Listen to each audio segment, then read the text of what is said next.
কুড়িগ্রামের রৌমারী উপজেলার বড়াইবাড়ি সীমান্তে ১৪ ব্যক্তিকে পুশ ইন করাকে কেন্দ্র করে বিজিবি বিএসএফ এর মধ্যে উত্তেজনা বিরাজ করছে। মঙ্গলবার ভোর ৪টার দিকে বড়াইবাড়ি সীমান্তে ১০৬৭ সীমানা পিলারের নোম্যান্সল্যান্ডে এ ঘটনা ঘটে। এ ঘটনাকে কেন্দ্র করে সীমান্তে কয়েক রাউন্ড গোলাগুলি হয়েছে বলে জানান স্থানীয়রা। তবে বিজিবি বিষয়টি অস্বীকার করেছে। বর্তমানে পুশ ইন ঠেকাতে এলাকাবাসীর সহায়তায় বড়াইবাড়ি বিজিবি ক্যাম্পের সদস্যরা কঠোর অবস্থানে রয়েছেন বলে জানা গেছে।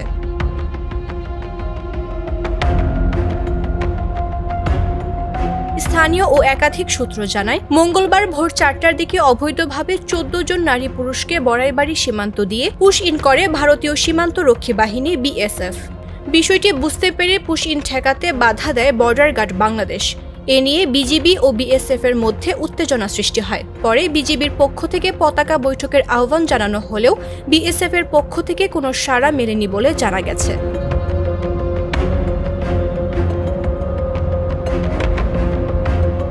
সীমান্তের নোম্যান্সল্যান্ডে পুশ ইন করা ব্যক্তিরা অবস্থান করছেন বলে জানা গেছে।